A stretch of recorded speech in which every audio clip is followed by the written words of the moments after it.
Yummy, yummy pumpkin pie. Yummy, yummy pumpkin is my favorite.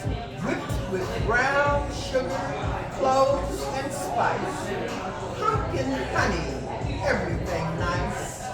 Moist, delicious cupcakes, plump, tasty cookies, delectable pies, even pumpkin ice cream and morning fresh coffee with sweet pumpkin flavored cream. Yummy in my eyes. In my daydreams, I take pumpkin over squash, sweet potatoes, and beans. Once you have pumpkin pie, you won't want sweet potato pie no more. Yummy, yummy pumpkin pie.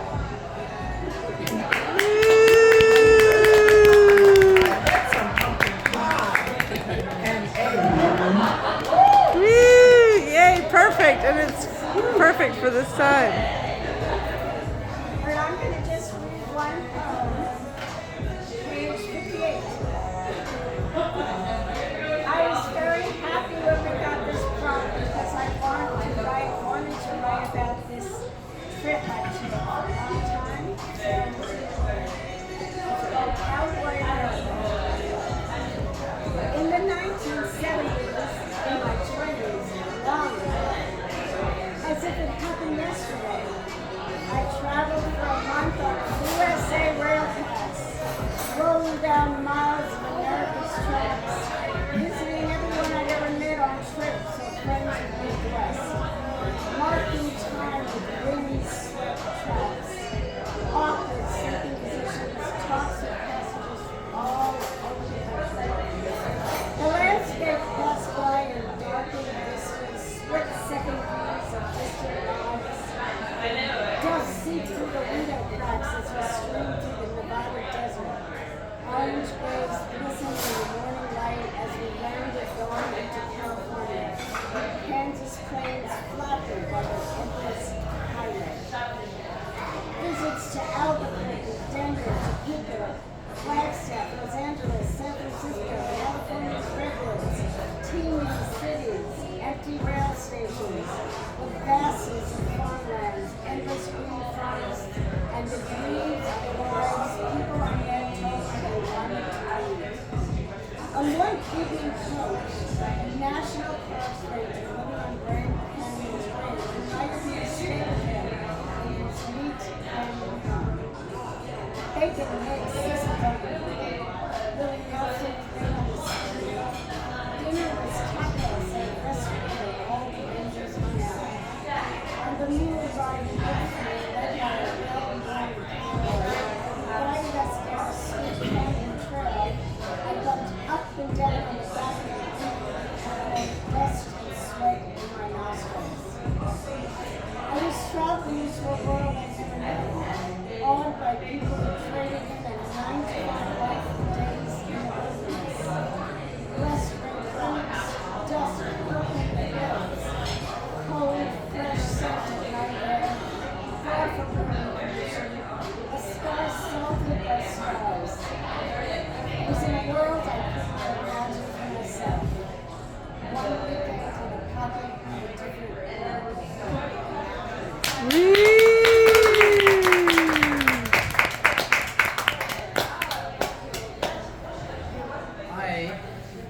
I read In the Cafe of Poorly Drawn Birds.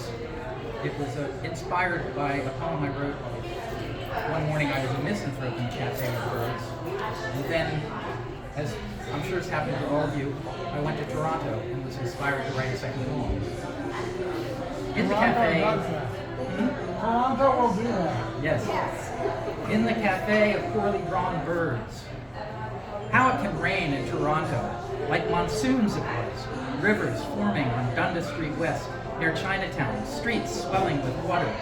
1,000 boat helmsmen pushing longboats down to Spadina, where hungry hordes crowded red and gold noodle shops. Alas, there was not one seat left.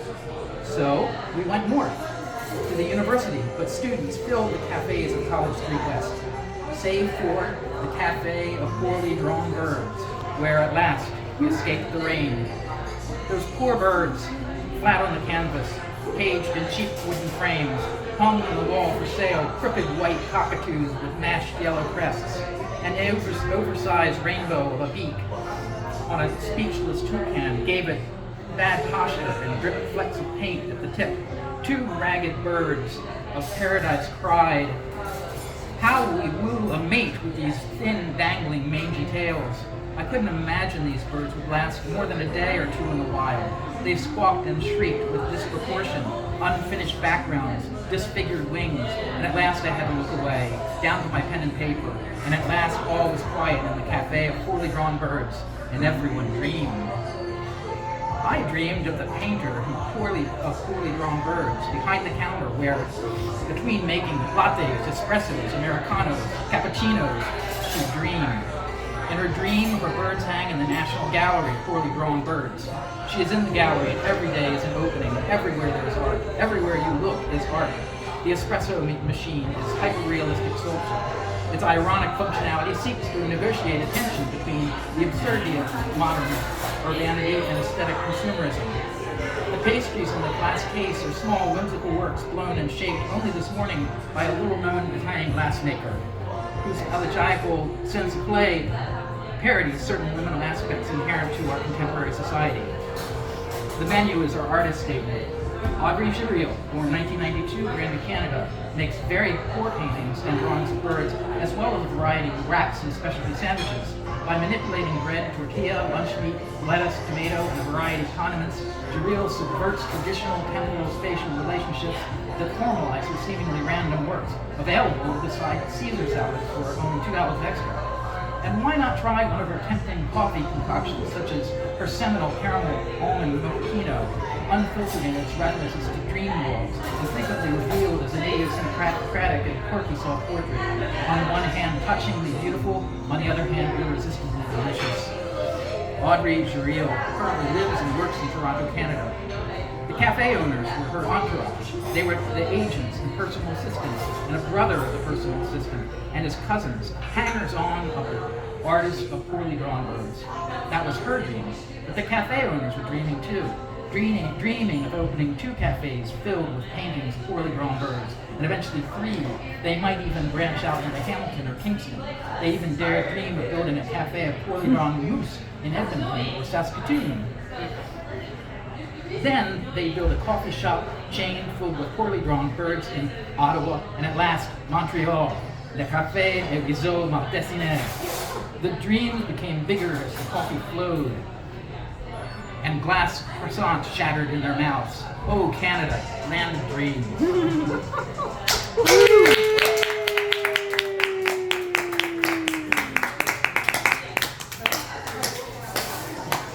Great. Thanks, John. Thank you, John. I actually have a short story. I suddenly thought of this while you were reading about the search for the perfect bird. It's about drawing birds, so it has at least a little bit in common. All right, this is just a short one. Beginnings, sunrise, birth, green shoots. In fresh earth, baby bunnies tucked away. Protected under bushes, mama cat nurses, pesky kittens, tumbling, almost blind, wailing for milk. Kittens sharpen teeth, claws, sharpen hunting skills to pounce on baby bunnies. Green shoots emerging in fresh young earth, millennia-old nurturing cycles, sunset, death, beginning.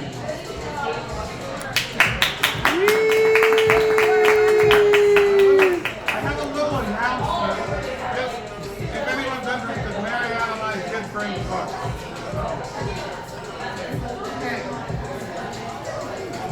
I think I better stand. I have to stand.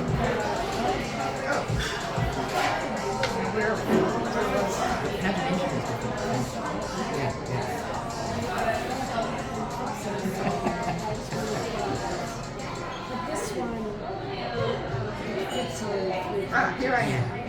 I know. Okay. I'm going to use my teacher's voice. Yay.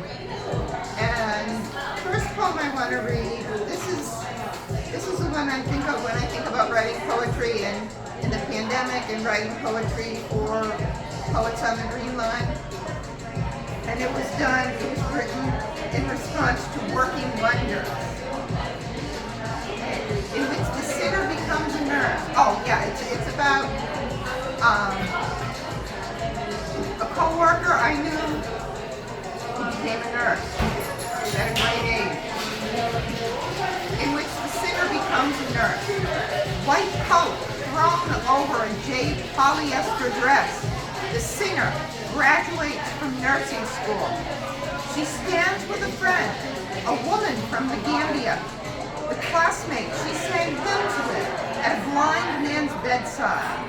The singer's smile is fixed, the way it was when we worked together, when we sat at desks, answered phones, pounded out memos on the last typewriters, when we blow-dried our pixie cuts, ironed our blouses, dabbed clear polish on the runs in our stockings.